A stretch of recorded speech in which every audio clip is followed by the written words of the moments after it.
Hello, dreamers, and welcome back to the show. This is the long awaited interview with attorney Bob Motta. Back in July, over the course of 4 episodes, we covered the case of native Californian, former doctor, and current death row inmate in the state of Nebraska, Anthony Garcia. These were episodes 189 through 192. Bob was Garcia's defense attorney, and I became acquainted with him through social media, not necessarily because of this case, but because he happened to decide earlier this year to try his hand at podcasting. And he came into it all with something completely unique to him. His dad represented one of the most notorious serial killers in American history, John Wayne Gacy. When Bob was 21, his father gifted him a set of cassette tapes, which he basically shoved into his closet for a couple of decades. And it wasn't until the advent of the podcast did he finally have some good use for these tapes, which are interviews between his father and Gacy himself. And it has been brought to us in the form of his show called Defense Diaries. And the plan is when he's wrapped with the Gacy season or seasons, he is going to bring you his side of the Anthony Garcia quadruple murder case. If you listen to my series about it, which, by the way, are some of the most downloaded episodes this year, you may have come away thinking that Garcia is guilty as all get out. And full disclosure, I do still think he's guilty, but Bob would say to any of us, not so fast. Hold your opinions until you hear his side of the story. And you'll get a little bit about it in this interview. You'll hear some of his arguments in favor of his innocence, but he's, of course, going to save the good stuff for his own show. So I recorded this interview over Zoom. Bob comes across a little louder than I do, and fortunately, he does most of the talking. I tried to do my best to even out the audio to make sure that you wouldn't have his voice blast your ears out. It took me 2 days to edit this, which is way more work than I put into a regular episode of my own because I don't edit. I just record straight through and throw some music in there, and that's that. If I mess up while I'm recording, I just pause it and do over. So in this case, my editing is more like butchering and it's pretty choppy. I mean, I did the best that I could, and it might suck, but whatever. It is what it is. You might have a little bit of a hard time hearing some of what I'm saying, especially if our voices are overlapping, but I think you'll get the gist of it, and you can thank me later for not letting Bob's voice smash out your eardrums. All right, here is our interview.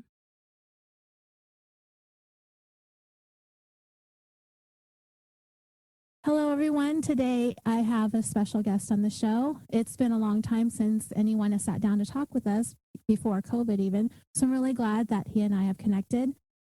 He was a pivotal part of a murder case that we covered on California Dreaming back in July. It was episodes 189 through 192, entitled Dr. Serial Killer, who was a man by the name of Anthony Garcia. He's been convicted of 4 murders that took place 5 years apart in Omaha, Nebraska. And his defense attorney has been so kind as to offer to tell us more about his role as Garcia's attorney. Not only was he Garcia's defense attorney, he also produces and hosts a podcast of his own called Defense Diaries, which we will also talk about. Bob Motta and his wife Allison are law partners. They're based in Chicago. Bob, I want to thank you so much for wanting to talk with me tonight about this case. Oh, my pleasure, Roseanne. I'm thankful you're having me. It's nice to join you.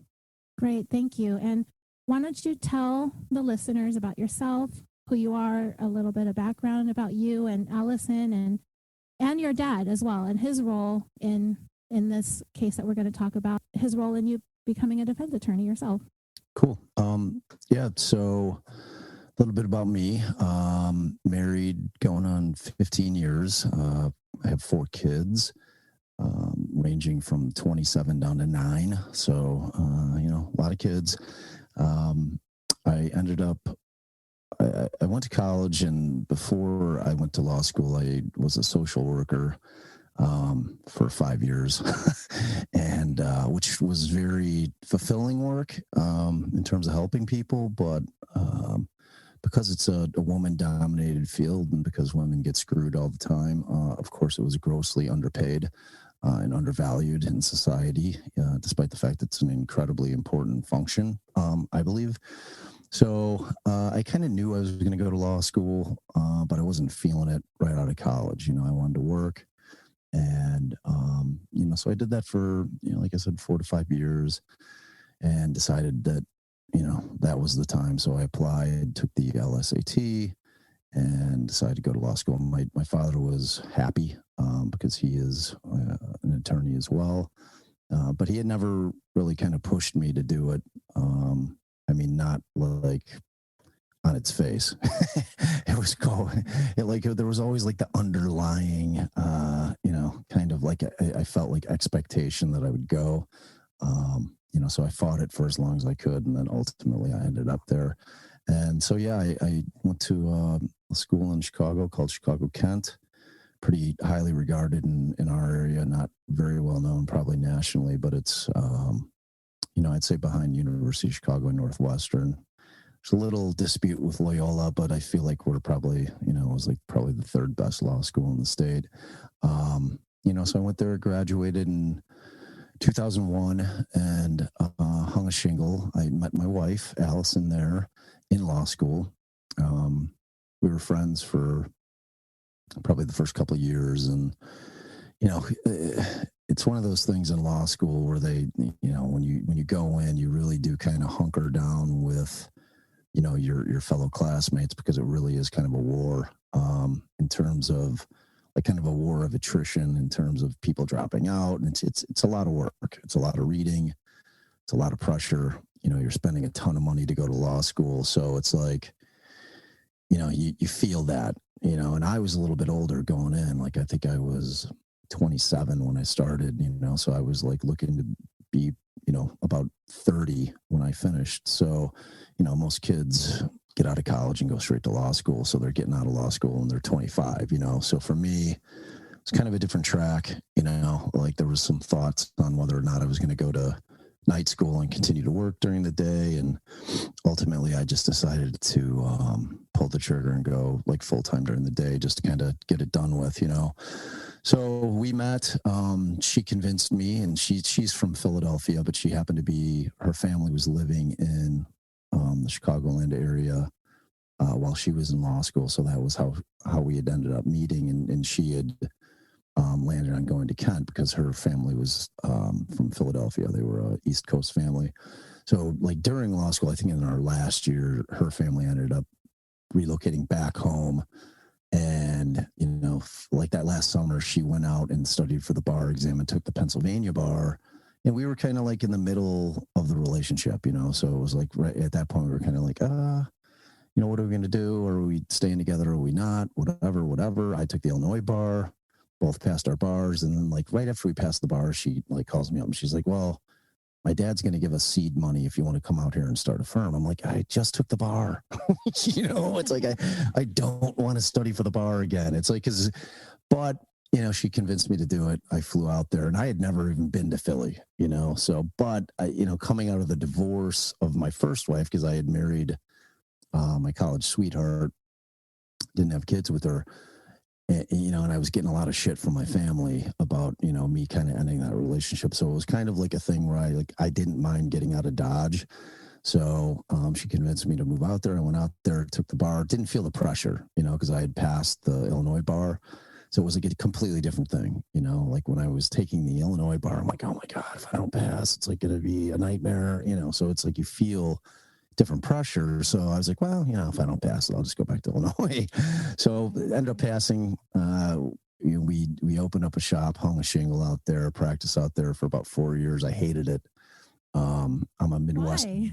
You know what? It's like, I don't want to like cast judgment on all of the East Coast, but like just kind of fundamentally how the people are, they're just different. Like the people, like the lawyer.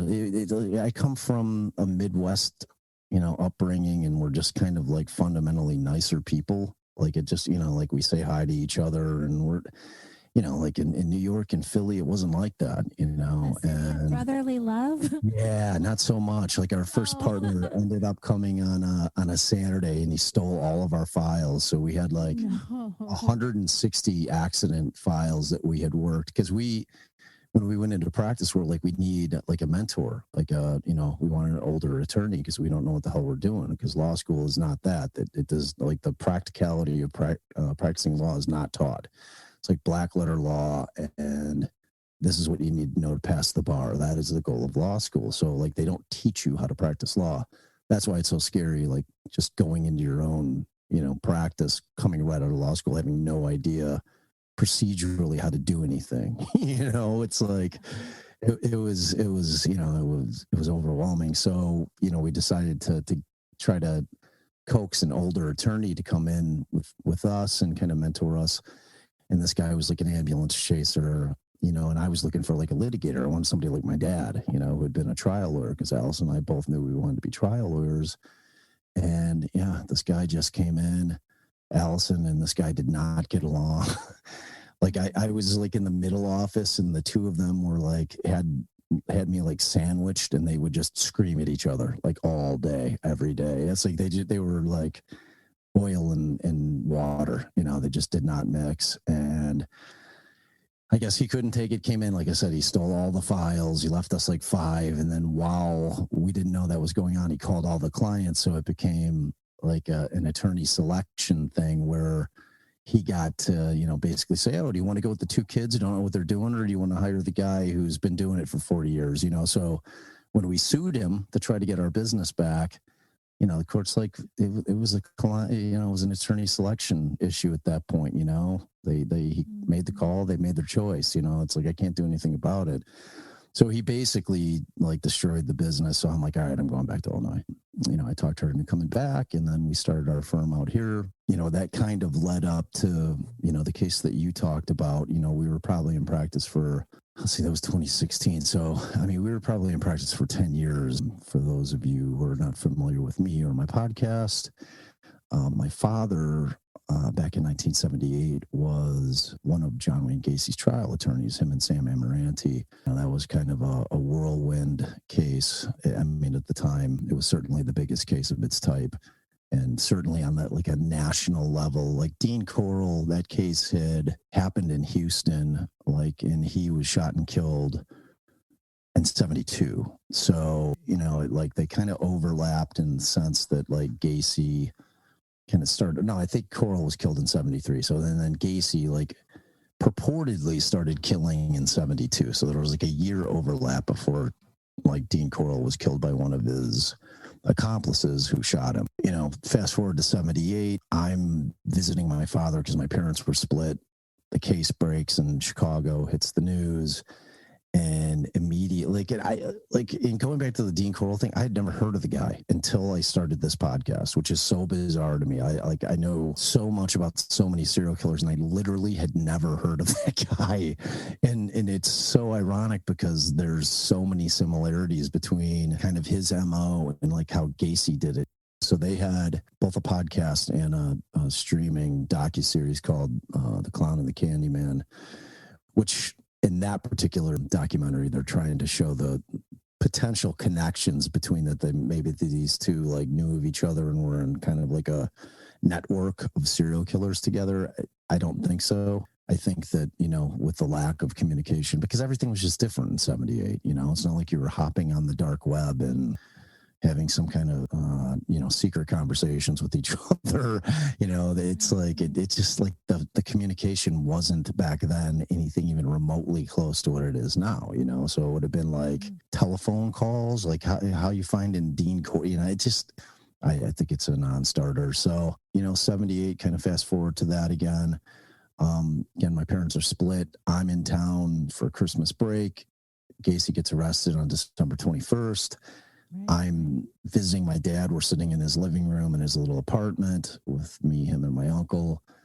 And, Sammy Moranti comes on the screen, and my dad's like, oh my God, I know him. And he's like, should I call him to see if he needs help? And I'm like, yeah. I'm like 10, it's like, okay. I was about to say how. yeah, I had no idea. It's like, he's like, oh yeah, I think you really encouraged me. I'm like, I didn't know, man. It's like, I saw a guy on TV, and he's like, should I do something? I'm like, yeah, be on TV, not having any understanding what the hell was going on. So he called, or I think he sent Western Union, like either that night or the next day, asking Sam if he needed help, because Sam was a young attorney. He was like 34. In that case, at that time, was just the biggest of its kind. They were, at that time, we called it the case of the century. And I think even 40 years later, it's probably a top 10 to 15 like case in American criminal jurisprudence. So it's when you're still talking about it, 40 years. It's one of those cases that just never goes away. I listened to Defense Diaries. What I didn't realize is how much the investigation kind of missed all these opportunities, stop him early on. It's so brutal. It's, and like, I didn't know that either until I started doing the pod, and then when I started digging through all the police reports, and I'm like, oh my God, I'm like, either they were just completely incompetent or complicit, because there's a lot of people out there. Same thing happened with what's his face in Milwaukee, Jeffrey Dahmer. Yeah. They I don't think they wanted to get involved if it had something to do, if it was like, oh, he's with this man is being with this other man, and right? We just want to stay away from it, Yeah, if there was like any kind of gay factor to it, they just like steered, completely steered clear of it. Like all these cops that I've interviewed kind of certainly acknowledged that was the sentiment back then. And it was kind of Stone Age in terms of thinking back then. It's like, gays were seen as deviants back then. It was like a lifetime ago. And, it's just like, it's comports with like every other part of our society, every minority of any kind, whether it be race, color, creed, sexual orientation, is always maligned and treated like second-class citizens, and it's always been that way in this country. So back in the 70s, it's like everyone was closeted. So, it just wasn't, you couldn't be who you were, which is, I can't imagine how sad that would be to live that life, to, have to not be able to be who you are fundamentally, is pretty sad. So my dad gets on that case, handles it. Fast forward to my 21st birthday, gives me the box. The box has the tapes. I'm like, what are these? And he's like, well, those are my taped interviews with Gacy. And I'm like, really? I didn't know he had them. Like, it wasn't like his prized possession. It wasn't, something that he'd talk about all the time. Like, I have these tapes, I've got all these tapes, these secret tapes, it's like I had no clue he had them. I think I just put them in the top of a closet for, I think, probably like 15 or 20 years. And then I think he took them, and then he went with his then girlfriend, and she helped him transcribe all of them. So, like, I never listened to them. Like, when I got them, I listened to like a small portion and then stored them. Fast forward to, like 3 years ago, I think, is when I finally decided to try to do something with the tapes. And, I tried to work out a couple of deals with Netflix and A&E to license the tapes, and couldn't work that out.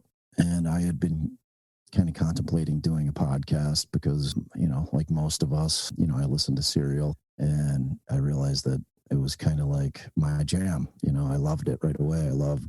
I've always been like that guy who loved like radio shows. Like I'm still that guy who listens to like AM radio, when I'm driving in my car. I'm just like like an audio file type guy. Like I learn more listening than I do visually, it really kind of struck me as something that I really enjoyed. So that like seed was kind of planted, I messed around with the idea of doing it. In the meantime, I'm like practicing for, at that point, 18 years, doing criminal defense work. And I was getting burnt, it's a brutal profession. I've really spent quite a bit of time in the podcast trying to illuminate people as to what that job is really like, because I think that it's grossly misunderstood.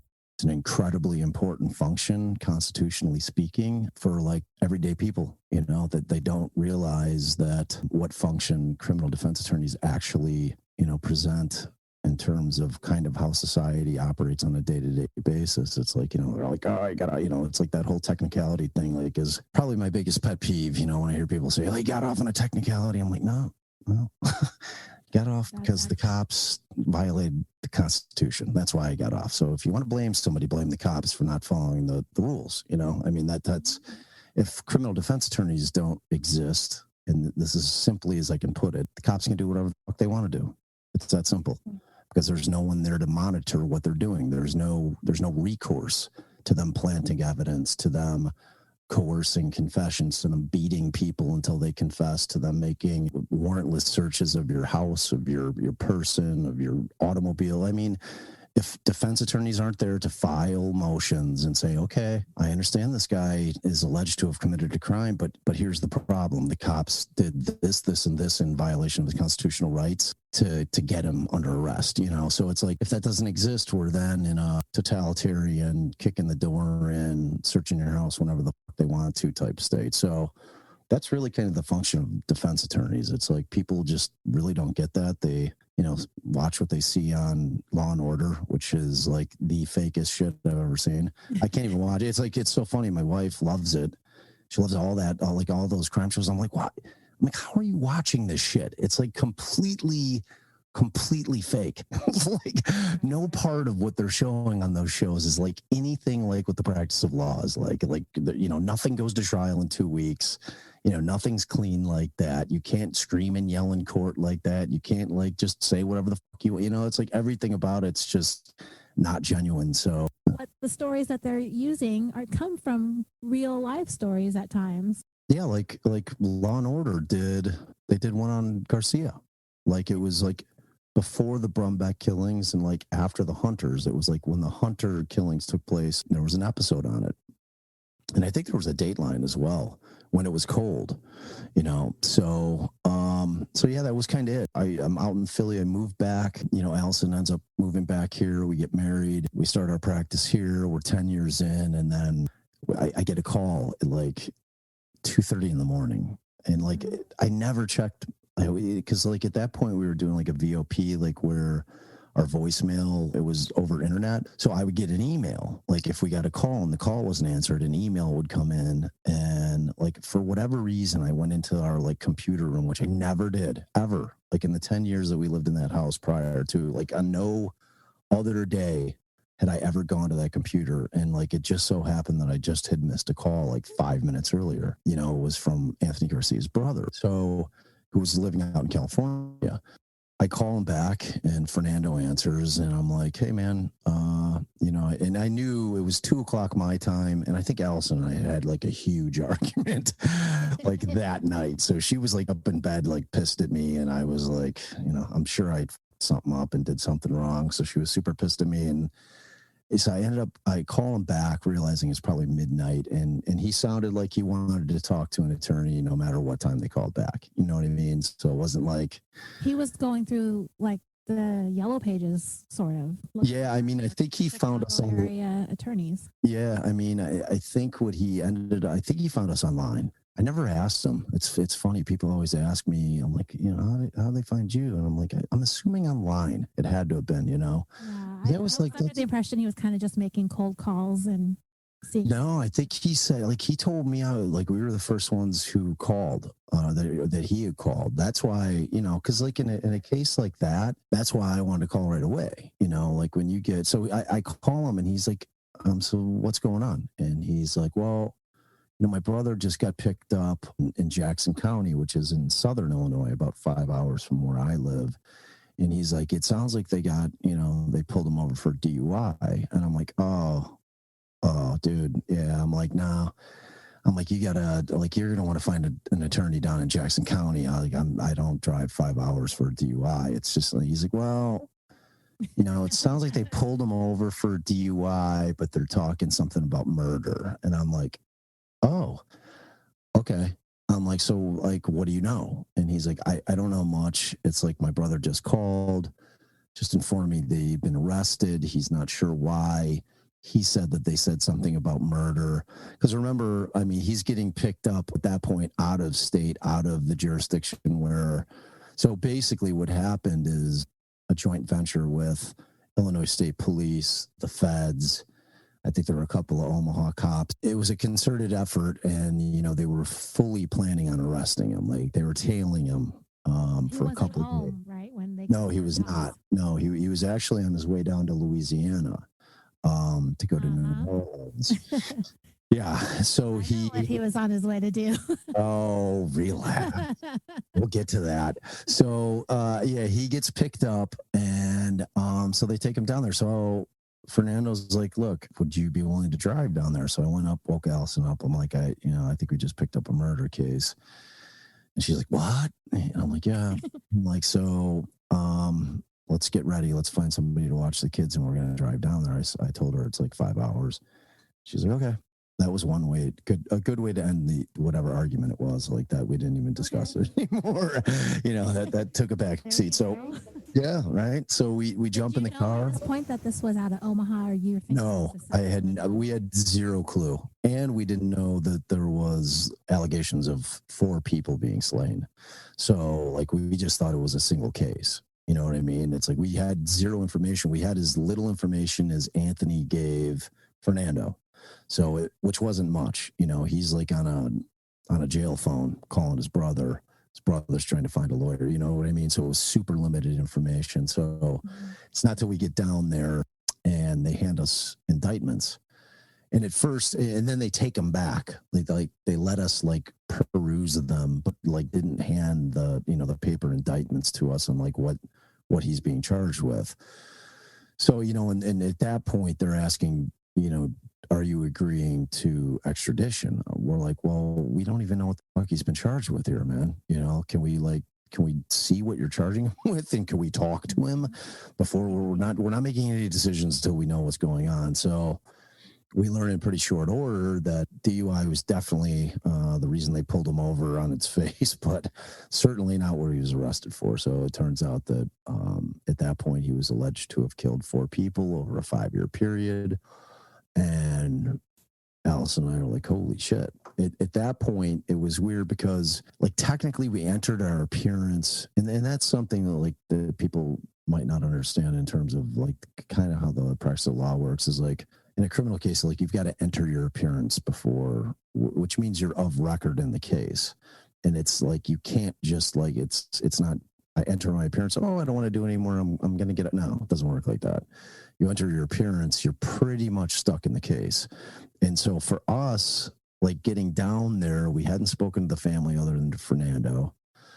We hadn't talked about fees. At that point, we're talking about trying a case in a state that we're not licensed in, which means that we would have to get admitted what they call pro hoc vice, which is you're admitted for a limited purpose, typically for one case. It's kind of like you're given a guest pass to come and try a case. And every state has different rules. Omaha and Nebraska's rules were that you had to have a local counsel that would basically sponsor you, because there's differences in state law. Federal law is federal law. It's the same everywhere. That's why, you can practice federal law in any state. You have to get into the trial bar of that state, but it's different than the state bar because of the differences in statutes.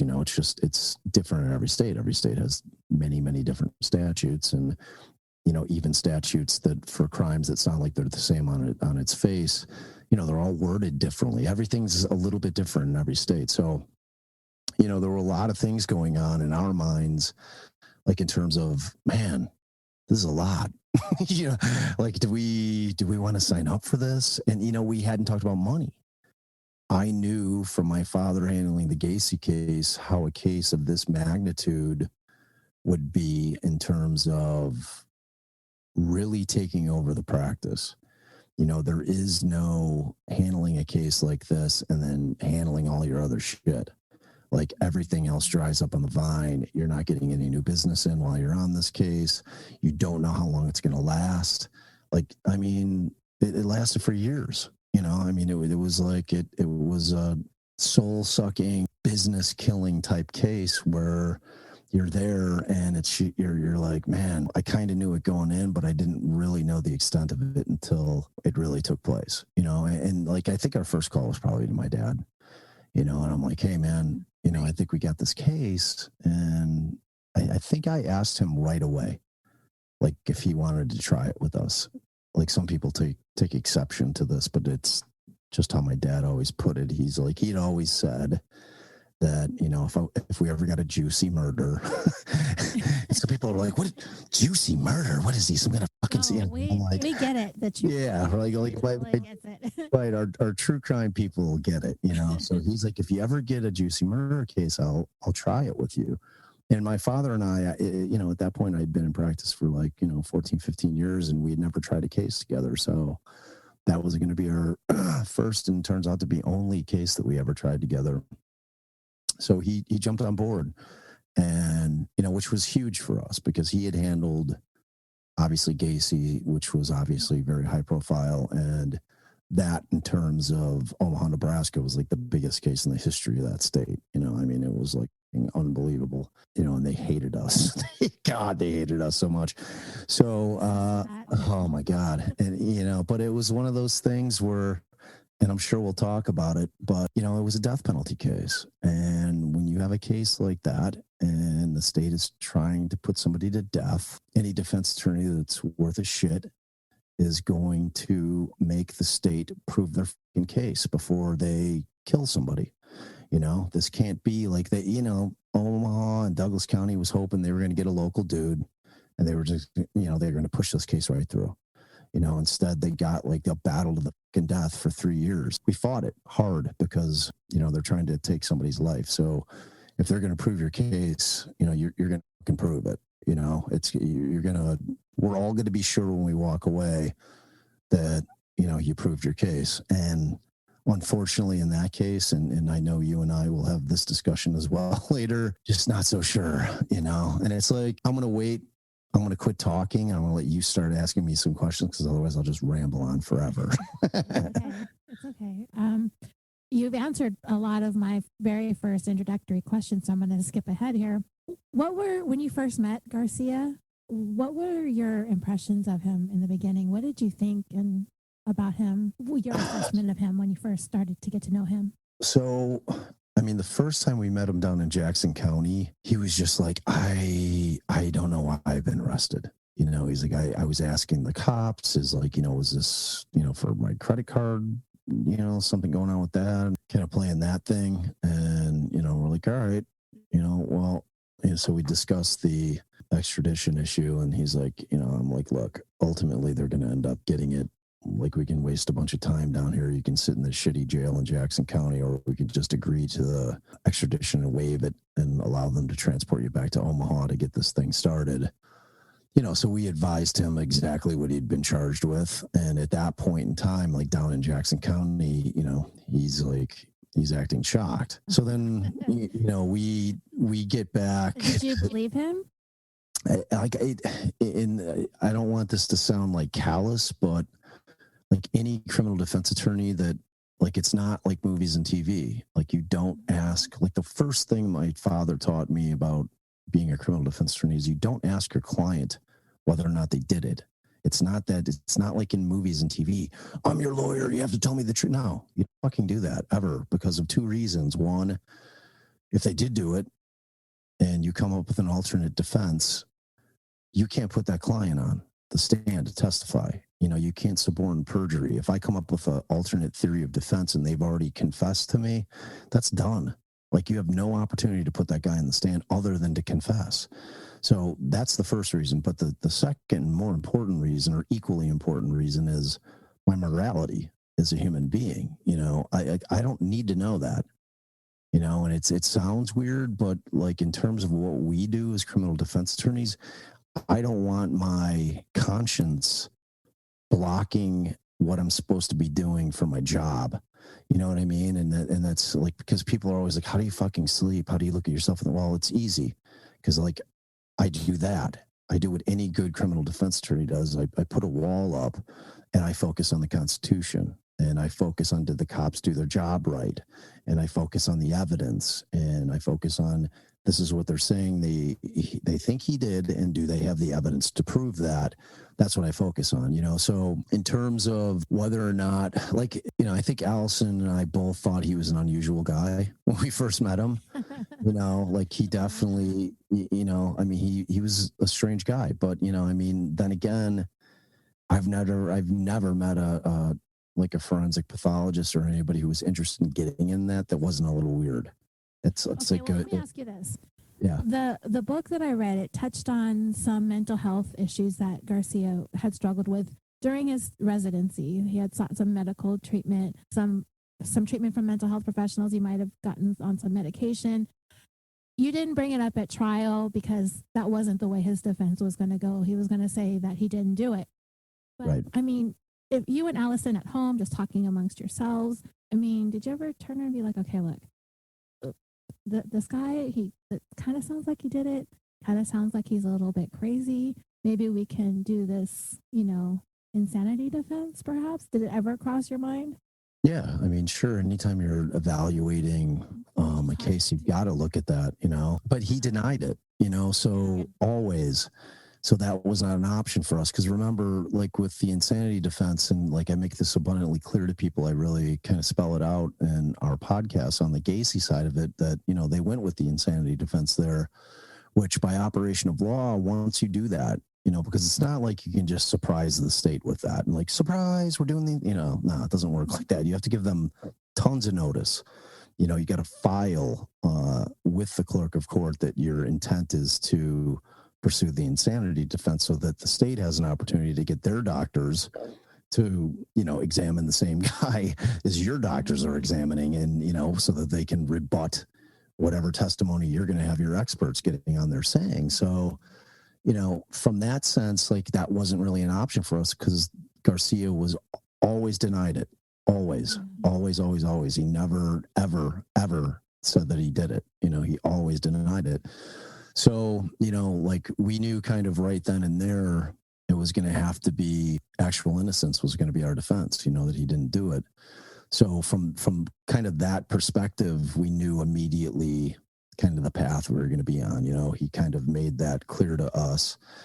And, you know, so then the next consideration that we have as we kind of progress through the case, and there's so much that, like, in all honesty, and like the first time that you and I spoke, it's like you've literally heard half of the case. Like, you have no idea what the defense was. Like, it's unbelievable. It's like there's so many unbelievable things that went on in that case. And there's so much evidence that, like, Todd Cooper, and which was probably your source material in terms of learning about the case, just didn't report. Like, if you were to read, like, and I can't imagine how many pages the transcript, and I'm ordering it because we're doing our second season on the Garcia case, so I can actually get the defense side of it out, because it's fascinating. The whole case was unbelievable. But I mean, it was insane. Like, everything, and I'm talking about like a railroad job where everything that they could do, they did, you know, in order to get him convicted. And it was something, you know, and like a year in, we started challenging our own client's competency, because he was being kept in solitary 23 hours a day. So whatever mental illnesses he had, and he had definitely suffered from depression. You know, they had some medical records, because we got all his medical records. We asked his family, like, you know, what's going on with him? You know, is this like something that is plausible? I mean, that this is him? Like, could he have, like, because his family is like the sweetest, most down to earth people you'll ever meet. His like mother was like an RN, and Anthony's like at the post office, exactly, for his entire, you know, and retired there. His siblings, Fernando's like the nicest guy you'll ever meet. You know, I mean, just completely normal family that lived in Southern California. Anthony didn't exhibit any weird shit when he was a kid. He wasn't, you know, sticking animal heads on sticks. He wasn't doing any of that kind of shit. And there were no signs. He was completely normal. He had girlfriends. He played sports. He was just a normal kid. You know, he didn't like have kind of those telltale signs that most of these guys that do these types of horrible things have, you know. So what the book insinuated was that Anthony Garcia was slow, that his reading level was at about a 5th grade level. And for his all the time through college and medical school, he scraped by. That he kept taking tests and failing and kept taking them until he finally passed. And he kind of eked his way into medical school. And that's what caused him to have difficulties getting through his residencies. And every time he met with some sort of professional failure, that's what kind of sent him on this path of seeking revenge against the people who had wronged him. That was the idea. Yeah, no, trust me, I'm well aware of what their concept was. So yeah, it's not really accurate. I mean, he wasn't a straight A student, but he certainly didn't have a 5th grade reading level. You don't get through med school, I don't care where you go, with a 5th grade reading level. It doesn't work like that. He had like the bigger issue for us was that, like, Anthony Garcia wasn't one of those kids, like when he was 9 years old, decided, I want to be a doctor. You know what I mean? That wasn't his thing. He came from, really a blue collar family. His father was a hardworking guy. His mother was a hardworking gal. Anthony got accepted into medical school, because you still have to take, what is it, the MCAT? I mean, you've got to achieve certain, if you can't read, you're not going to score well enough on the MCAT to get into, is the MCAT for medical school, or is that business? MCAT is medical college admissions test. Right. So, I mean, he did well enough on that, in order to get accepted into med school. And, I think he did okay.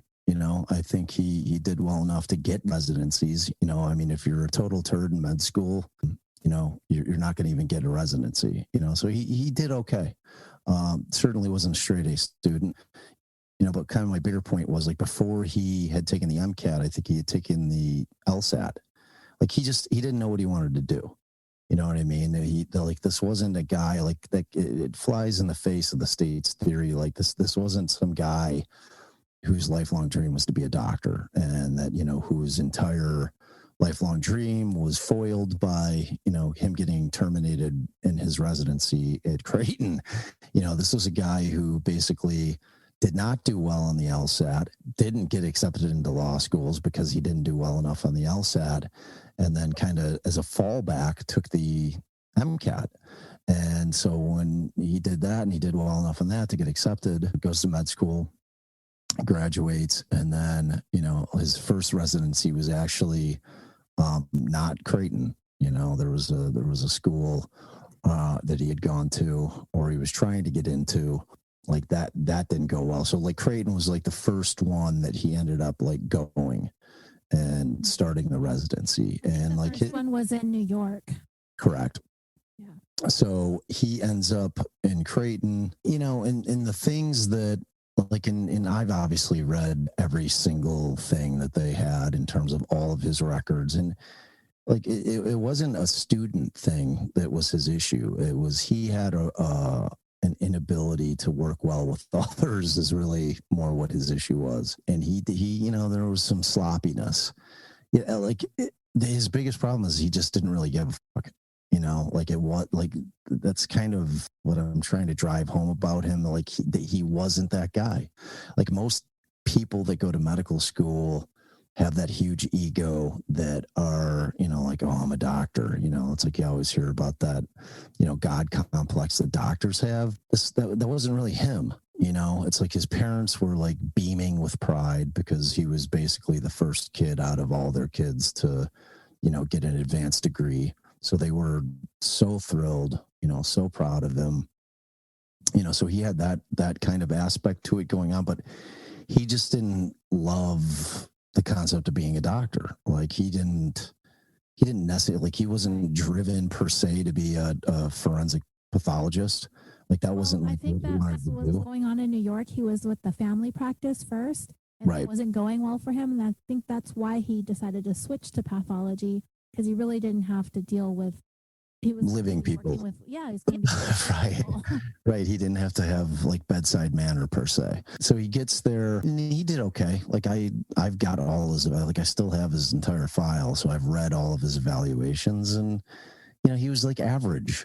he was just like kind of a middle of the road type dude, His bigger problem was that he was sloppy, like there's kind of the example where on one of the autopsies, he left the corpse like face down. So like the Smashed up her face. yeah, it was terrible because all the blood drains down, that's how the physiology of it works. All the blood drains down. So they're like, what the fuck? You can't do that, man. You know that, and he was like, oh, well, sorry.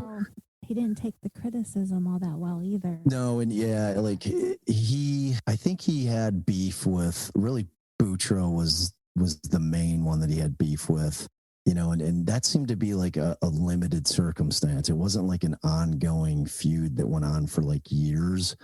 It was like, I think for him, like, cause he was Hispanic, and I believe that his mom was Filipino. I want to say that she was Filipino. So he was a minority, and he was not afraid to play that card. If he felt that he was being wronged, he often felt that it was because he was a minority, and he would call people on that shit. And where Boutro and him just kind of butted heads, like he felt like, she was overly tough on him in terms of like some of her written evaluations. And, and he had an outburst with her. I think Hunter called him into his office, Bill Hunter, and he's like, look, she's your fucking boss. You can't talk like that. It's not professional, number one. And number two, she's your boss. You can't do that. And he was like, fuck that. I'm not apologizing to her. She treats me like shit, blah, blah, blah, blah, blah. So, it was kind of like that was like the impetus. Like that happened before the crank phone call. To me, that was like the weirdest thing about him. Like that he like thought, then again, I think at that point he's probably like 23, 24. So, I mean, clearly not very mature in terms of, his thinking, but like he coerced some other kid and, or some other guy that was in the residency program. There's two of them that placed this phone call to a guy who was taking his medical career very seriously. He was taking, I think, his Series 5 exam. Mm-hmm. And, Garcia gets it into his brain. And like he had no beef with this guy. You know what I mean? Like this guy that he ends up calling this guy's wife, and he says, hey, we're calling from Crate. We just want to let you know that your husband's vacation time was not approved. He's got to leave the test immediately and come back to the hospital, So they obviously figure out in very short order who it was. It didn't take a rocket scientist to figure out it was him and this other guy. And like from that point forward, Hunter calls him in the office. He's like, what, what do I do with you? It's like you have this thing with Boutro. I don't know what to do with you with this thing. It's like the most unprofessional thing I've ever heard of anybody doing ever. And, he's like, so he didn't get fired. I need to be abundantly clear about that. He didn't get fired. Basically, Hunter says, look, it's not working at this program. So I've got a friend at UIC in Chicago. So I got a friend over there. I'm going to make a couple calls. I'm going to see if you can get, I'm going to see if I can get you into that program. And Garcia says, okay, that sounds great. And, so he does it. And, Hunter writes this letter. He makes the phone call. People didn't put it together that, or Hunter didn't put it together that Garcia had any grudge against him because he had actually helped him when things were going south at Crichton. Right. Yeah. So like when I don't ever really believe that he did have a grudge against Hunter, that's like, that's what that's what the states, you got to realize that when the state comes up with a theory, it's the story, that becomes their narrative. And then everything that they find, they have to make it fit that narrative. Okay. I know what you're saying. You know what I mean? So it's like, and that was, so the Hunter killings take place in 2008. That case goes cold, and they really did. Their investigation was incredibly thorough. I mean, the one connection that they just didn't make for whatever reason is they didn't look at the dad. You know what I mean? Meaning they didn't look at Bill Hunter. They just assumed, they didn't know what to think. They didn't know. I mean, they just thought it was random, and they just didn't see that connection with the university. That wasn't something that really kind of like was on their radar in terms of like kind of trying to figure out, well, what the fuck? But they did. So it's like, I know that Cooper talks about how they didn't, but they really did. And like, there's some stuff I got to save for my podcast, but yeah, I read a book that definitely gave me a slant on this whole story, and yeah, tried to present it as what it was, but because I honestly I kind of felt like he was guilty, and maybe you aren't gonna say no, I mean, look, anybody who reads that book is going to think he's guilty. You know, I mean, if you read one side of any story, you're going to think whatever that story just told you. I'm looking forward to like podcast then the next. Yeah, right. Fortunately, they have, you know, that's why there's both sides get to have their say, you know. So and like that's the great thing for us from our podcast perspective. Like people are going to be hearing shit for the very first time, you know, because we missed cameras in that courtroom by literally a week. Like as soon as like I think the week after our trial was over, they then allowed cameras in the courtroom because that case would have been unbelievable, like televised. It was like From what I read, it was I read some of the closing arguments, and when you were presenting you're wrapping it up, and they were just piling on the objections, and there's a lot of contention between yourself and the prosecutor. Oh yeah. Well, you know, I went on for 4 hours. Like they couldn't really stop. Like I didn't give a shit about their objections. You know, it's like I literally my closing I think was 4 hours long. So, but it was a case that spanned 5 years. You know, there was a huge amount of information to go through, and you know their case was entirely circumstantial. I don't know how many death penalty cases. When I've got, oh yeah, you're right. This is a death penalty case, but the times that I've been to jury duty, they make it abundantly clear that circumstantial evidence is just as legitimate as. It's not, though. It's not. Okay. I mean, it's just not. What they tell you when you're a juror. Well, no, what they tell you when you're a juror is that you have to give it the same weight as direct evidence. You know what I mean? So that's a different thing. It's definitely not as strong. I mean, you know, there's sometimes major issues with eyewitnesses because direct evidence is basically like, you know, if you walked out of your apartment and you saw, or your house and you saw your neighbor shoot his wife in the head, that's direct evidence, you know, and there's not going to be any circumstantial evidence. It's going to be stronger than that. What about all those papers they found soaking in his sink? All that stuff? Oh yeah. Yeah. I mean, it was some weird shit, but you know what? I mean, to be honest with you, if I came to your house and started rooting around in all your shit, you know, I'd probably find some weird shit. You know, I mean, it's like, okay, never mind. That kind of, you know, they needed those kind of things to kind of pile on. You know, there's no part of me that's saying that like Anthony Garcia is like the most normal, well-adjusted human being I've ever met. But then again, you know, I've been doing this a long time. People are fucking weird.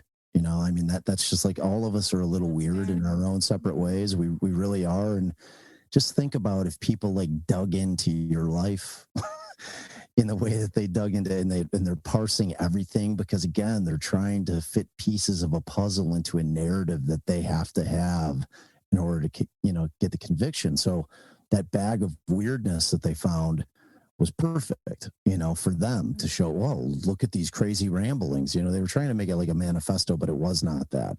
Most of it was just junk, like bills and other shit. There were like 2 pieces of paper, you know, where there was like some ramblings where it's like one of them is kind of like a list, where it's like literally a grocery list. And then like he's got like buy gloves, you know, like where he's got some like kind of nefarious sounding shit on there. And, you know, but that's just not enough to put somebody to death. It's just not. It's the whole picture, though. You put it all together. And yeah, but wait till you hear the other side of it. Like that's what I'm saying. Like you would be like I would kick your ass off a jury so quick because, like you know, you hear one side and you're like I'm sold. You know, but that was like the challenge. You know, like for us going into the case, everyone was you. You know, because for 3 years, that guy, Todd Cooper, who was the crime beat writer for the Omaha World Herald, wrote an article 4 times a week about Anthony Garcia. He had him just convicted in the press. It was done. You know what I mean? So imagine the challenge for a criminal defense attorney because like all we ask for, and it's not just, it's both sides. We really just want an unbiased jury, you know? So like, that's why we fought so hard to get it out of that fucking county. You know, there's no way that case should have, like, I don't know what's going on with Anthony Garcia's appeals, but he had 4 slam dunk appeals that he would have won. But he was insane by the time we went to trial. They had him, I'm telling you, and like, I want you to try to imagine 23 hours a day in a cell for 3 years. He literally got out 1 hour a day to like walk around a little bit and take a shower. Had no human contact other than with us. Like by the I mean, like when you see the pictures, when everyone posts that picture of him like looking like Ted Kaczynski with the beard and like he was out of his fucking mind. On top of that, they were pumping tranquilizers into this guy and they were fucking with him. Like if people don't know that when somebody who's reviled in jail is fucked with by the staff and by the you know the guards in there, believe me, it happens all the time. And it happened with him. They tortured that guy.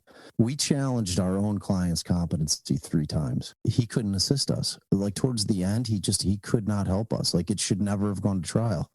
Like they didn't allow us to, like it wouldn't have mattered because, you know, when you start actually hearing all the evidence, there's no way you can ignore it. We had the preeminent forensic pathologist in the world was going to testify for us as to the Brumbeck case. They just ignored science. Like Brumbeck he could not have been killed in their timeline on Sunday afternoon on Mother's Day and still been in rigor mortis when they found him on Tuesday, which he was. Science does not allow for that. Does not allow for it. That's not an opinion. That's a fact. That's a scientific fact, unless that body is frozen or kept, you know, in sub-freezing temperatures. That's the only way that body will remain in rigor mortis. And Roger Brumbeck on Tuesday morning, when he was discovered and the ME didn't get out there until like almost 6 o'clock at night. So we're talking like 78 hours. Like, and when we get off, why don't you Google how long rigor mortis lasts? So, you know, we had science behind us. We had the fact that the next door neighbor of the Brumbecks was Omaha police, who was home that day. And, you know, with the Brumbecks, 4 shots were fired from outside of the house into the house because Roger Brumbeck was shot in his foyer.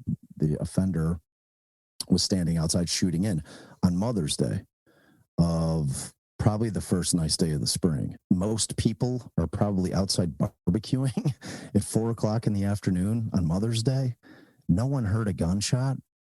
It's implausible. It doesn't. The cop who lived right next door, who's like, well, you know, my wife, her oxygen tank was running. And I said, okay, like on cross-examination, I said, okay, your wife's oxygen tank was running. Well, let me ask you this, officer. If a car backfired outside of your front door and your wife's oxygen tank was running, would you hear it? He says, well, yeah.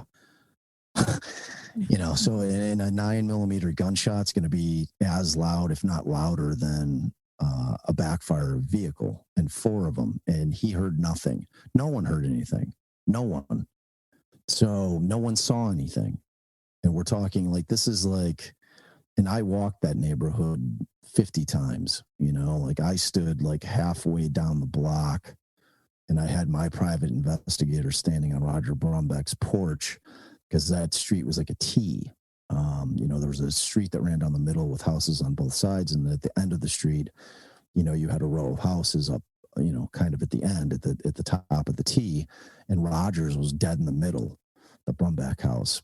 Mm-hmm. So I was literally a block down and I'm clapping my hands because what I wanted to do was buy blanks and like fire the blanks to see how loud it would be in that neighborhood. So I was just standing, like I said, about a block in the middle, clapping my hands like as loud as I could. And I'm like, Steve, and my PI was former law enforcement. You know, he was he was the sheriff of the town that he was law enforcement. So, I mean, the guy, you know, was legit.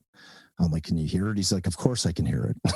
You know what I mean? He's like, I can hear you talking, and I'm like, yeah, because this is like a bedroom neighborhood. So it's like, you've got these facts out there that just, when you kind of look at it, and they're two separate cases, like the MOs are different. Like killing a boy is a whole fucking different mindset than killing like an adult. Like killing a child is just different, and we hired criminologists and, we put on a real case, because it's not the same, and if it was Anthony Garcia, he would have known that Bill Hunter was still at work.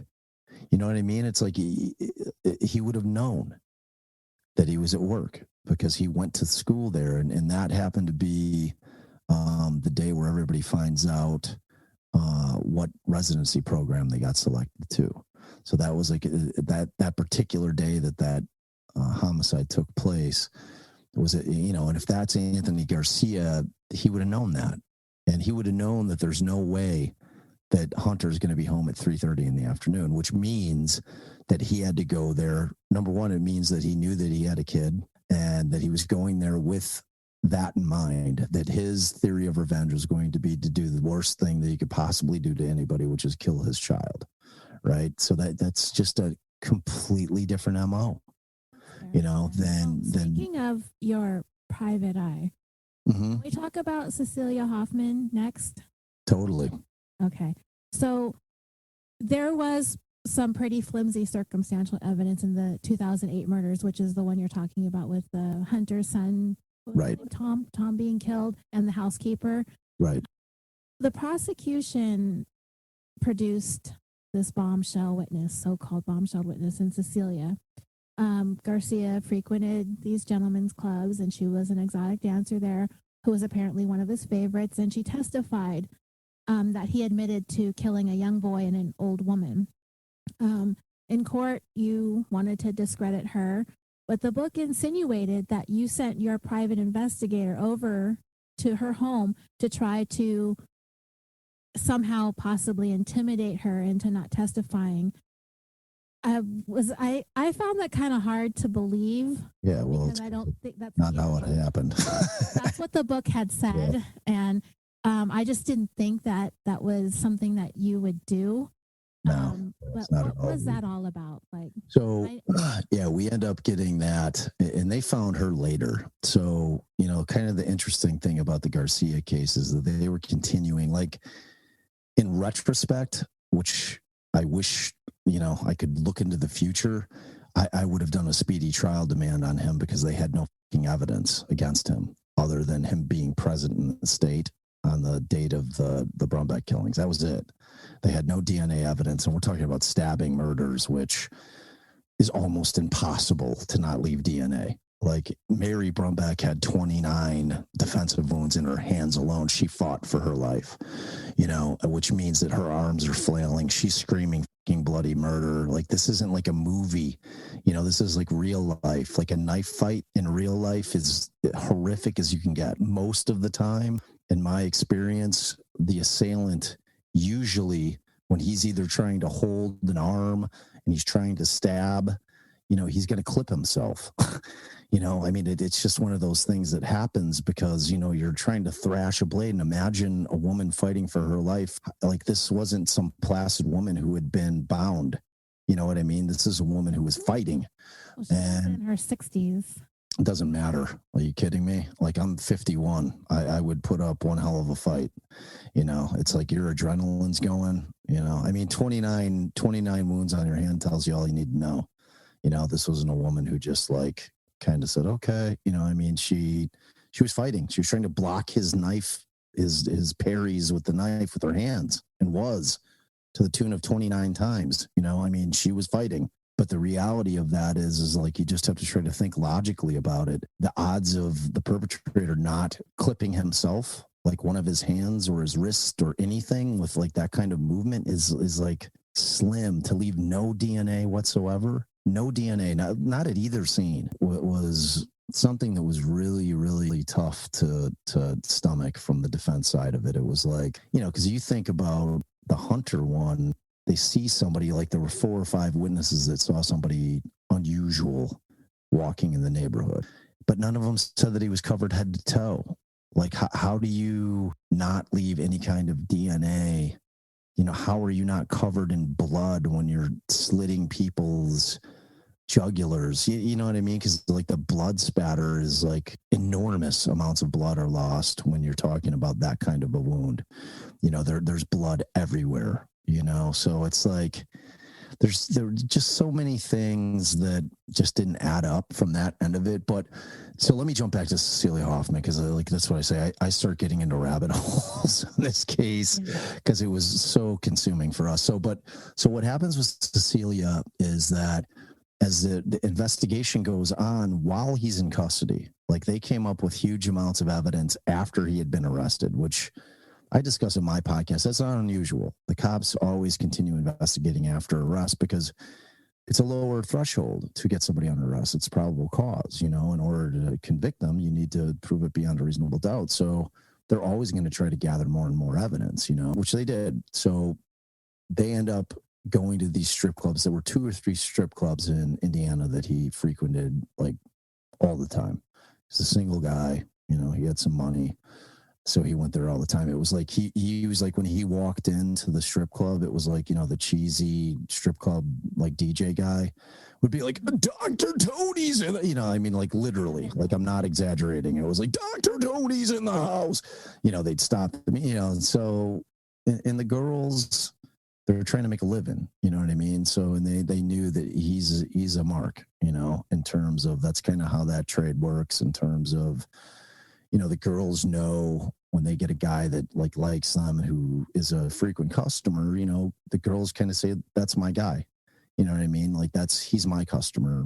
Don't poach on my shit, you know, and that's just kind of the reality of it. So the story comes out and we get this report. And so Allison, my wife, who, you know, is a mother of 4, mother of all my kids, like calls Cecilia to talk to her. So basically what I do first is I go onto social media. I try to messenger. I'm like, hey, you know, I'm the defense attorney for Anthony Garcia. We wanted to reach out to you to you know, to see if you talk to us because we've read your statement and we want to be, and we have every right to do that. Like defense attorneys are allowed to talk to any witnesses they want to. This isn't like, you know, we're not in crazy world here. You know, like basically the only person that can't be talked to is either the primary victim if they're alive, and, you know, the defendant, like without the attorney being present, like those 2 are off limits. Every other witness is, of course. But, you know, the problem with that from the defense side is the state, when they've contacted them, they kind of become state witnesses. So if they're contacted by anybody, they're calling the state's attorney saying, oh, well, the defense attorneys are calling me. Should I talk to them? And they can't tell them, no, you can't talk to them. But what they tell them is like, you don't have to talk to them. If you don't want to talk to them, you don't have to talk to them. Just tell them you don't want to talk to them. You know what I mean? So that's why we reached out to her first, and I kind of like ferreted her out, you know, and I'm like, because I wanted her to call. So we ended up getting her on the phone, and then Allison and her proceed to have like an hour and a half conversation. And, you know, this is like 4 years after she alleges, and remember, she came up with the story after Garcia was arrested. Okay. And after it was on the news, and she had never told anybody ever that he had told her that. So, you know, that sends up a red flag for me immediately. I'm like, oh my God, this chick's like, you know, so I was going to ask you that if you think that she was lying, what would I completely think she was lying. Like, so, well, that's where this conversation goes. So Allison is like, and I was there. It was in our, like, it was in the evening. Allison was pacing around like she always does when she's on a phone conversation. And I'm like kind of sitting there, and she's having this conversation with Cecilia. And Cecilia is making it abundantly clear that she, at that point, you know, she doesn't want to dredge up her past. Like at that point, she was like working as assistant manager at Menards. She doesn't want to go fucking testify that, you know, she was a stripper, you know, that she was a meth head, you know, that she had drug problems and alcohol problems, because, you know, she's like, and so what she proceeds to tell us in that conversation with Allison, and it was like, it was mom to mom, because she had a kid Allison's like, I wouldn't want to testify if I were you either. I'd want to, get the fuck out of town. Like Allison was just talking to her like a normal person, not like grilling her. Because she's like, I don't want to do this. Like, I don't want to expose my life to the world. Like I have no desire in that. I'm just trying to live my life, and I don't need to be dredging up my shitty past and, this and that. So she recants. She says that, I wouldn't trust anything that I said back then, and I wouldn't trust anything that I heard or said that somebody, because I was using meth daily. I was drinking daily. It was a super fucking dark time in my life. So Allison told her, she's like, well, we need an affidavit from you. We need, in the event, because we want to get an affidavit. And the reason we get affidavits is because people change their minds. She'll say one thing to us, and then, she'll get Don Klein or Brenda Beadle, the state's attorneys from Douglas County, and they get them on the phone, and they'll talk her back into testifying. So it's important for us to get it memorialized in writing, like as soon as she says it. So that's when we sent Steve down. And Steve gave her a business card the minute he stood in. And Steve is like the biggest, sweetest teddy bear in the world. The guy's like 6'4". He's got but he's like a completely gentle giant. And he's like, fortunately for us, Steve recorded the entire thing.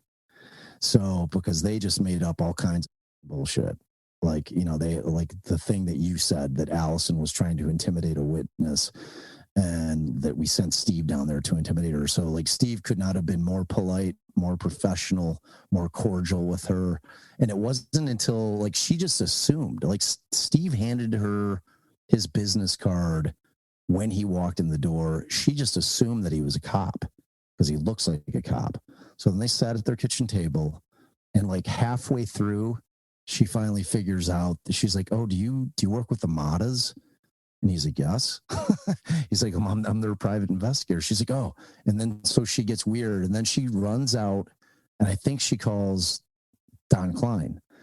And his email, and then he called her. Yeah, right. So I don't know if like I never saw that email, so I'm not sure that it actually took place. But we know that they spoke on the phone, and he's like, so she comes in and basically, because Steve's entire purpose was to get the affidavit done, signed, to get her statement. And, like I said, we have every right to interview every single witness that's willing to talk to us, So she ends up kind of like, she cuts it short after the conversation with Klein.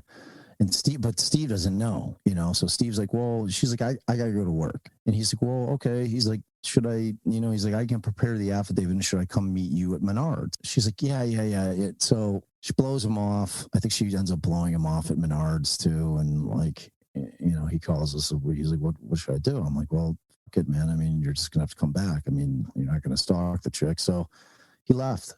So then she ends up, Don Klein directs her to go to the Indiana State Police, where she goes and does this interview with them, which we had on tape, which thankfully, like, she lied about everything, like in that interview. And she was fucking drunk there too when she did that interview.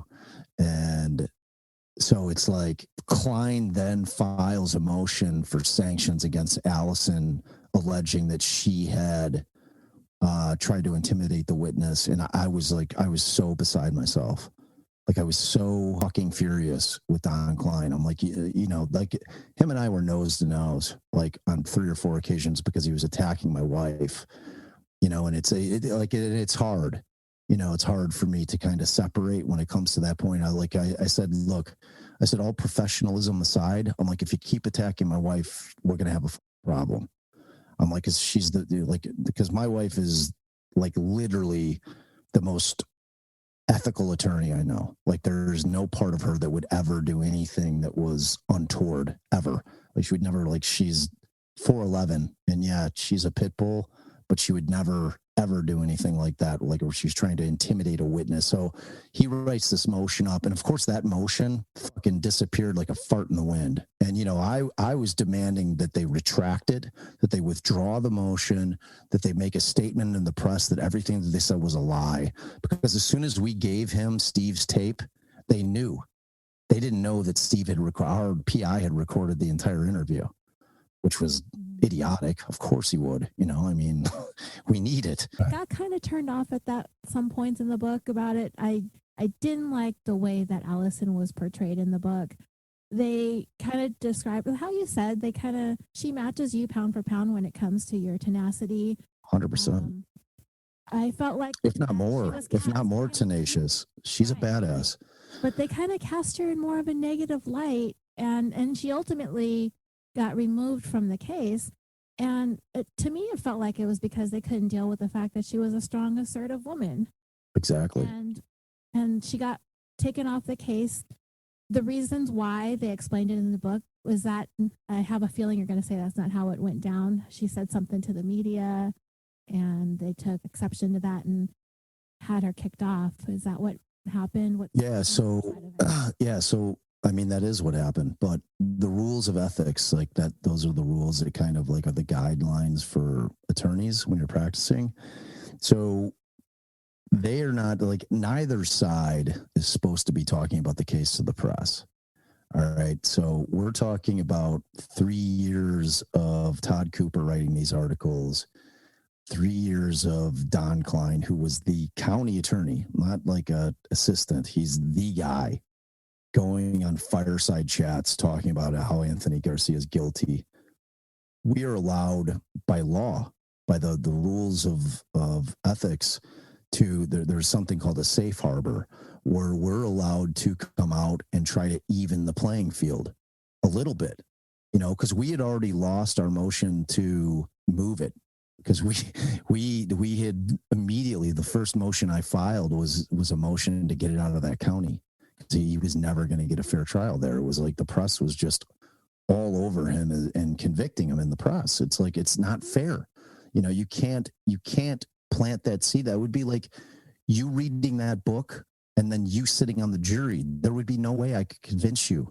You would already have a preconceived like, just think of it. Like, pretend like you're a juror. And pretend like you read that book. And remember, it's the same guy who was writing all the news articles. So it was the same shit. He was saying the exact same thing in the newspaper. 3 years it was going on as we're leading into trial, and everyone read the paper. It was like it's like the biggest paper in Omaha. It's like the Tribune or the New York Times in New York or the Chicago Tribune or the Sun Times in Chicago. It's the paper. So trying to overcome that whole story is unbelievable. Because it goes to the DNA, because we had a DNA expert, and the only DNA that they ever found, they claimed that they found on Butra's door handle, her back door handle, and it was an incredibly shitty sample. Like, it was a 1 in 12 match. Like, you want DNA to be like 1 in a billion, 1 in 3 billion. Like, it can't be anyone else's DNA.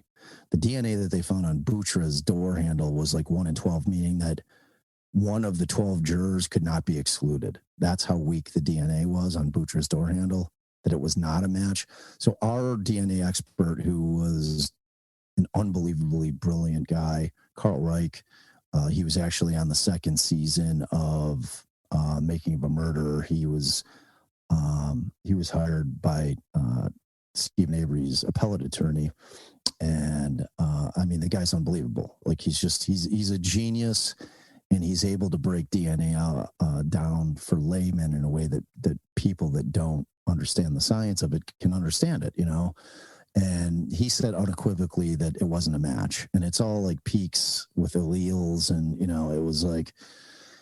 And just for reference, this is the back door of what they claim was to be Garcia's intended victims, where they were the doctor Buter was worked at Crichton and wrote up the negative reviews, that he tried her back door, and it set off some kind of alarm which activated their phone app, and when he couldn't get in, he moved on to the Brumbacks. And so they went back some days later and swabbed the door handle and found Garcia's DNA on it. Well, they found some DNA. Yeah, some DNA. like a 1 in 12. I can't impress upon you how that's the worst DNA. Like, it shouldn't even been admissible. It's like, like what I'm saying is, you need a 1 in, like, to feel like it's unequivocally this person. You want, like, it's a 1 in 3 billion, like the population of the world. or the population of the United States. That's the kind of, like, you want a 1, like it can't be anybody else. A 1 in 12, again, like one person out of a 12-person jury could not be excluded. You know what I mean? It's like the weakest DNA that you can possibly get.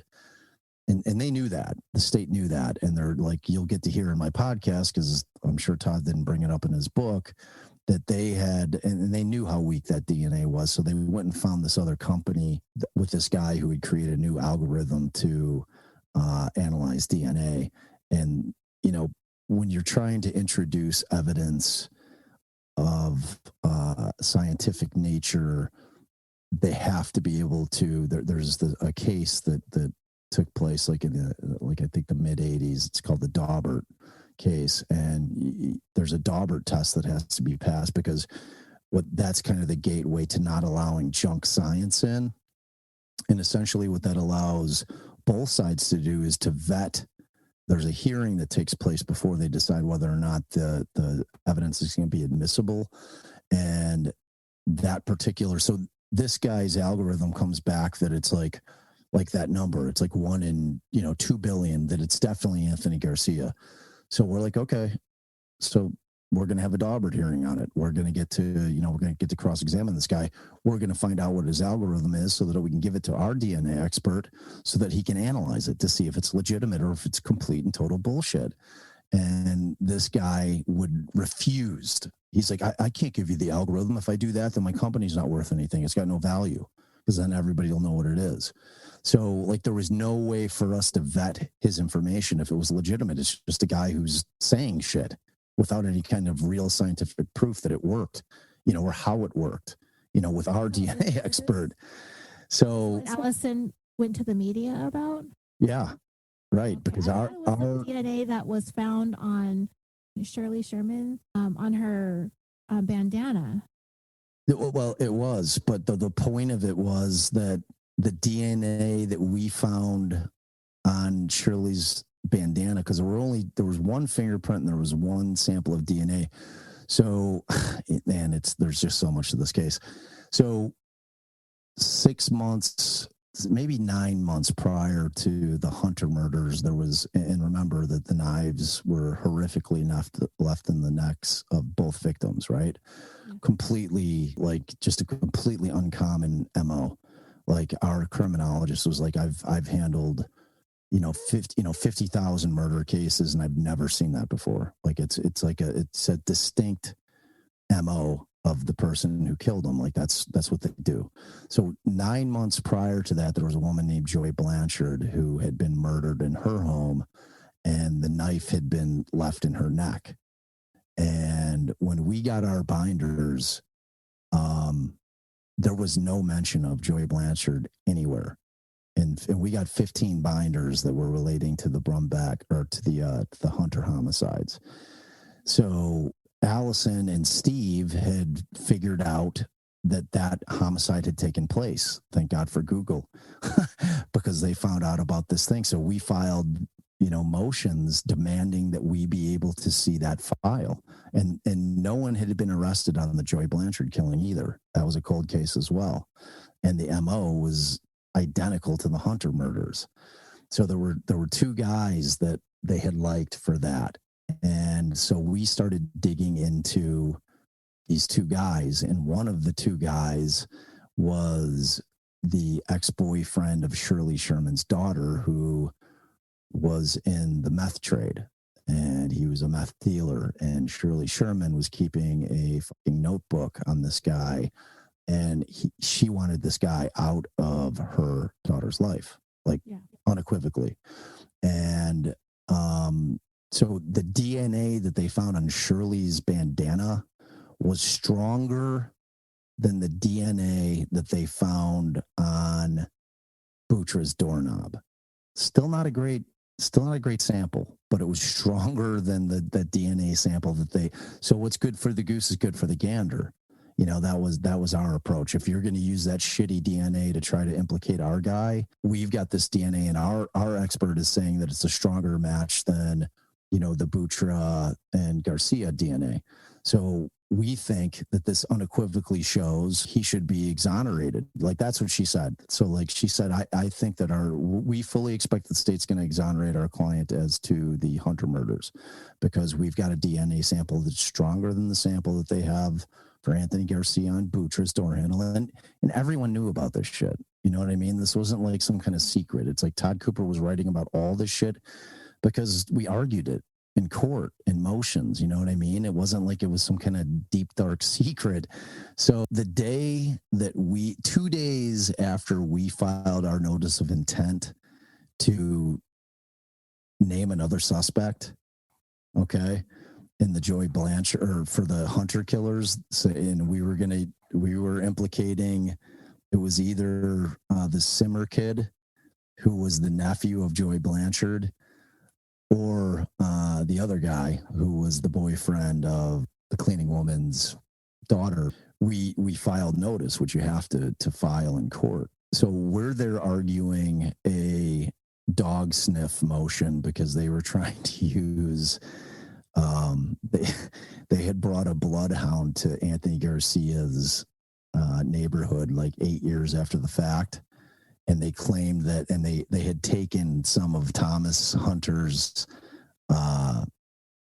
scent from evidence, and they brought it with them down there. And they claimed that when they were driving on the street with the dog in the car, that the dog signaled that it had smelled Thomas Hunter like on the cement inside the vehicle 8 years later.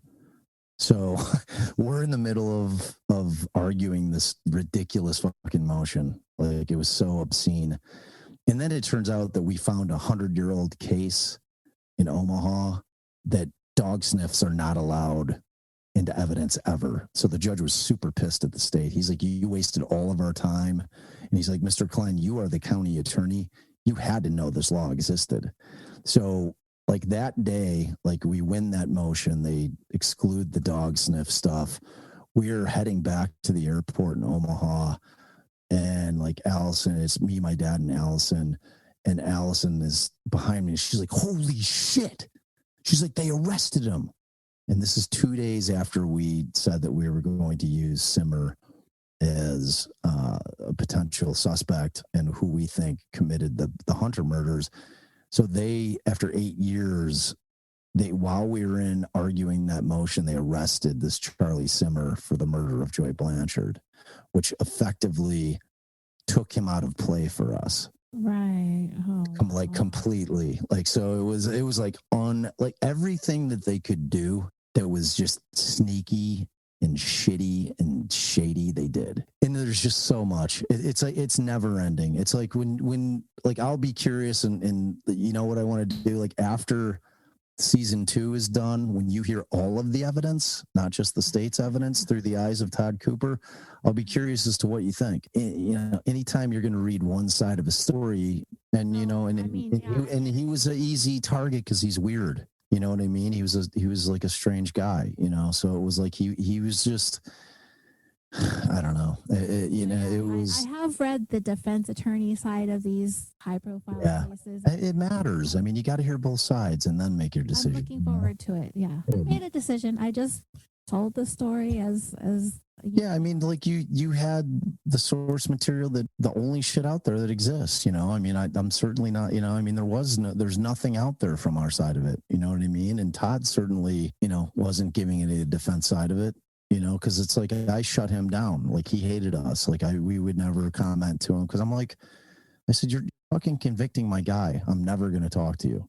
And on top of that, you're Klein's buddy. You know, you're the county attorney's guy.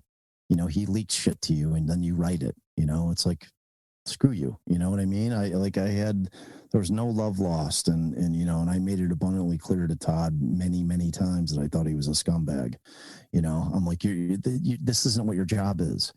I mean, the press is supposed to be unbiased. You're supposed to be reporting, you know, and like this guy's like trying the case in the press. Like, there was this, like, they put this like 2-page hand-drawn case against Anthony Garcia in the middle of this paper that was unbelievable. I mean, they you know, I'm like, he had shit in there that there's no way that he would have known other than Don Klein telling him. it was a railroad job, you know, it really was. And it's like, it was crazy. It really was. It was like the whole thing. And they hated us so much. And they hated Allison because, like you said, she was a woman and she was super aggressive, you know, and Don had Brenda Beadle, you know, who was also like, you know, Brenda was a pretty strong-willed woman.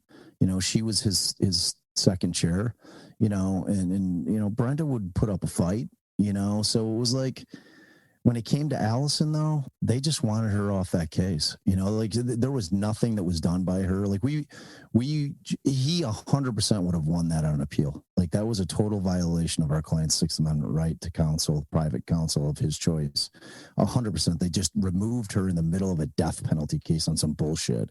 You know, like it was like, oh, you're going to give her shit after like Don and his fireside chats and, you know, 3 years of the press just convicting our guy, and we say one thing on the news to try to even it out a little bit before trial, and you're going to remove her, you know, because we appealed the decision, and it wasn't denied on its grounds.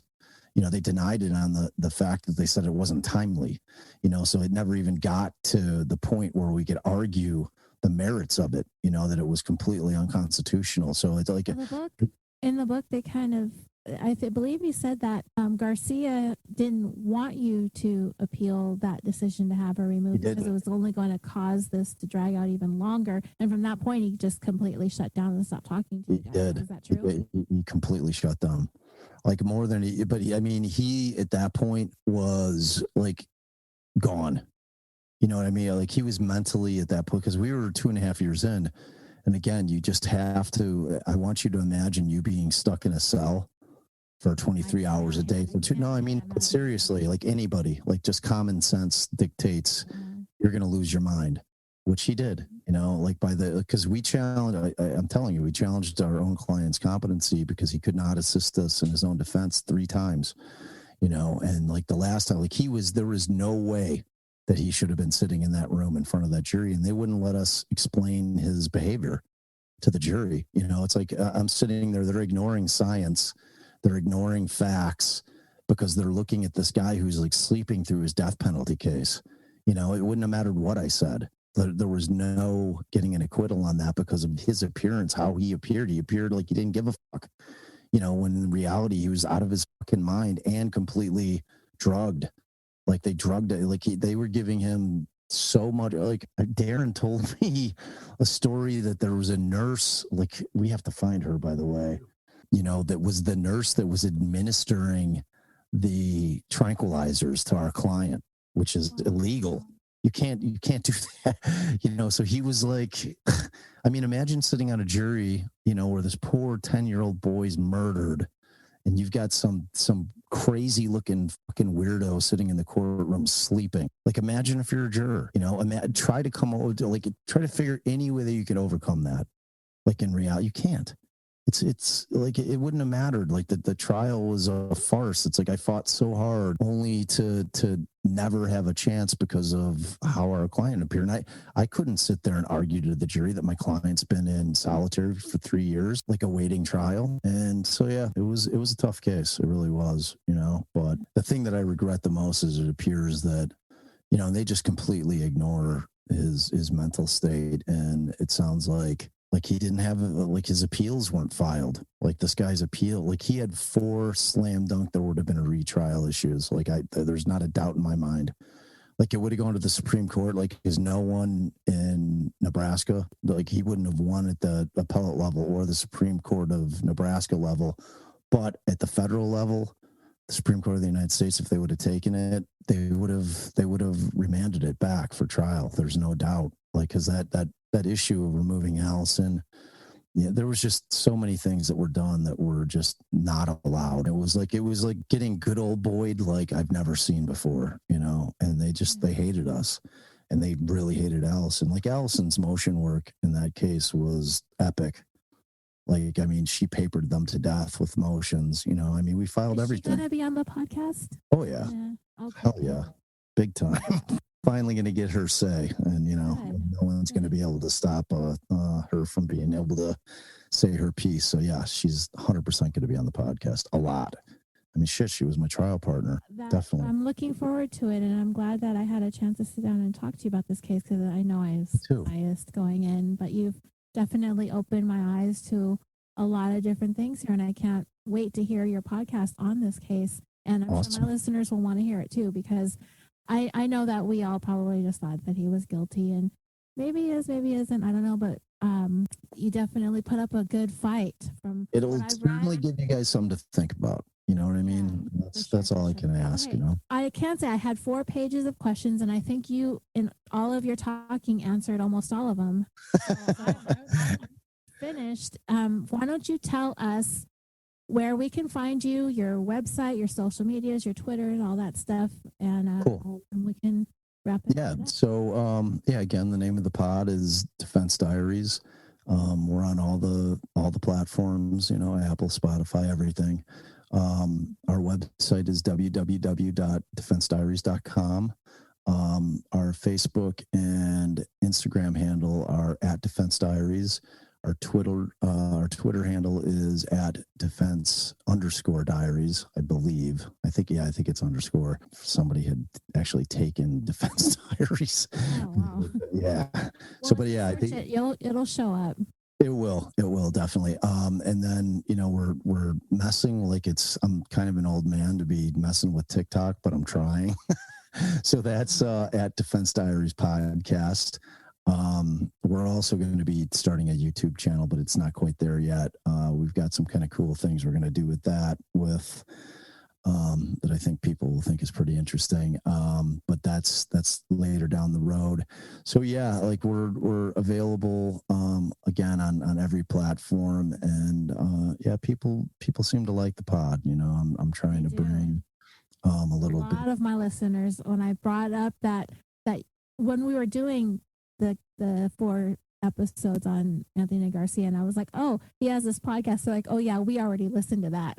Oh yeah, it's awesome. Because I think my thing is I just want to try to get it out there, that, and I like to, because we're all in this true crime game, and the one thing that I have always kind of found that was lacking was kind of like how the system works. You know what I mean? So it's like, and that's kind of important to understand. It's like, that's a big part of my pod, and I'm not trying to come as some kind of condescending asshole. I'm trying to break stuff down so that when people hear phrases that they've heard probably a million times, but don't necessarily know exactly what it means, I'm just trying to kind of break it down so that they do know, and it was really important for us because, as you probably know, we did uncover just an absolute bombshell in a 40-year-old serial killer case that the entire world heard a different story, and it wasn't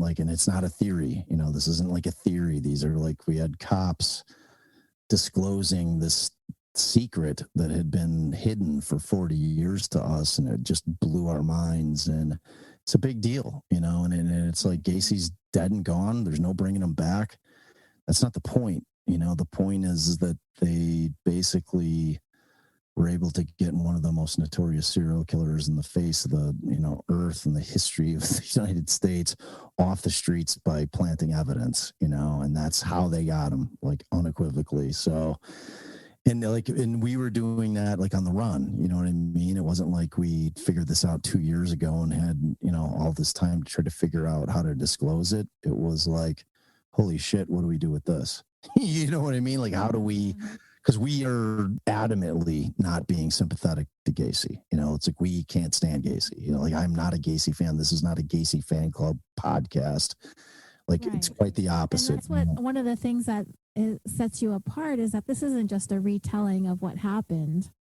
This is a whole different thing that you guys are bringing about, a story that we all know about. Right. When you bring it, we really don't know. Right. Yeah. That, and I didn't even know, you know what I mean? It's I went into it thinking I knew, and then it just kind of presented itself. And, these cops, they've all done so many interviews over the last 30, 40 years, it's there's been so much stuff on Gacy out there, so many documentaries, so many books have been written, tons and tons of stuff, and they've never disclosed it. And then all of a sudden they'd all disclose it to me. And I guess it's because I had a link to the case. You know, it's like my dad was like, they felt like a kinship, or, you know, or they felt like they could trust me. I don't know. It was mind blowing though, you know, and it's maybe like it's just time. maybe, you know, and it's like I don't know that they understood kind of the magnitude of what they were saying. Because, you know, the thing that like what's equally as stunning is just how the Chicago police, it was like the first thing that you said when we started talking is like how they just shit the bed with that case. You know, like he should have been off the streets in 1975. Like if Chicago police would have done anything even remotely close to an actual investigation, Gacy would have been stopped in 75 with the Butkovich killing. Like if they would have done anything, like that kid's parents were like, look into the boss guy. You know, he's the guy. It's like all of a sudden my kid disappeared. He's like, he's not going to disappear. He left his wallet. You know, it's like, and Chicago police did nothing. They would have saved 26 kids if they would have done their job in 1975. So, you know, I fully, you know, if I were the parents or the family of those victims and I heard my podcast, I'd be like, man, you know, somebody needs to be sued. But well, you think, unfortunately, the statute of limitations is long over. But it was stunning to me. You know, it was like just such ambivalence or incompetence or whatever it was. It was so sad, you know, and just really shitty, you know. So they were so focused on the shock of it all, of finding this guy and all of these bodies, and it was unlike anything anyone had ever seen before. That was crazy. Anyone at the time cared to even look back and say, well, how was this guy operating all this time and nobody thought to stop him? Right. It was crazy. You know? There was one reporter, this guy, Jay Levine, like back in 78, I saw a clip where he uncovered just how incompetent Chicago police were. But, you know, I mean, Chicago's a very political town, you know, and it's like now, like our second part of the Gacy tapes is going to be us trying to really dig into to identify the 6 unidentified. And also we believe that there's more victims buried in other locations, you know, and there's this whole thing with this property where his mother lived on Miami and Elston, where Gacy was known to have been digging in the yards. You know, it's like, and they did a fake dig like in 98 or something like that, where they put a tent up, like they were under all kinds of pressure. Chicago police does not want any more bodies. You know, I mean, they just don't. Like they don't want it. They don't need it. They already had shit the bed. Like they don't need more bodies from Gacy, you know? So like it's going to be a real uphill battle for us and we're going to fight. We're going to fight to make it happen because there's 2 locations that we know of that we believe, because there's no part of me that thinks that Gacy didn't kill anybody from 72 to 75. Because the way that it's playing out right now, it's like after he killed the first kid, the Tim McCoy kid from the Greyhound bus boy, is how they referred to him until they identified him. From 72 until 75, you know, there's this claim that he didn't kill anybody, which is absurd. Like he had just gotten the taste of it, you know, if McCoy was the first one. So like there's those years where the theory is that he didn't kill anybody, and that's just implausible to us. Serial killers who have gone dormant for a while or have been known to, it's happened. Yeah, but this like not serial killers that are getting their first taste, you know, because like Gacy's on record saying that like he had never felt more alive, like he had never felt more powerful like than after he killed his first victim, you know. So that like that's right when he's getting started. It's like when you talk about the dormancy, that's like later. That's for guys that have gone, you know, for like a stretch like that. Because like Gacy got most active like after he divorced his second wife, Carol, like in 76, like in the middle of 76. So like, that's when like 26 kids he killed in like a year and a half. It was insane. But, you know, that's all the stuff we're going to dig into. And you know, the first season's the narrative. It's kind of like I'm getting to the point now where I'm at the trial. And, you know, there's probably like 7 or more, you know, maybe 7, 8 episodes left of the first season. It's way longer than I anticipated. I should have broken the first season up into 2 seasons, you know, done like Josh Hallmark did with True Crime Bullshit. Like he's got 5 seasons. He's on his 5th season of Israel Keys. And I think I have as many episodes in my 1 season of the Gacy tapes. You know what I mean? It's like, if I would have known, if I would have known then what I know now, Darren and I would have said, yeah, we could probably break this into 3 seasons just on the narrative, but whatever. So yeah, that's kind of it. Okay. Well, I want to thank you again so much for we've been on the phone for like 2.5 Oh my goodness, it's 11:25. Yeah, it's because I never stopped talking. I'm sure Darren had to warn you, right? He did warn me. See, he wasn't lying. He wasn't exaggerating. He was truthing. It was easy for me as I didn't have to go through and ask you all my questions because you answered. Yeah, I just kind of rambled. I'm going to go ahead and end the recording and say our goodbyes once we get off. So thank you so much again. Thanks for having me. I will definitely let you know when this goes up. Awesome. Thanks.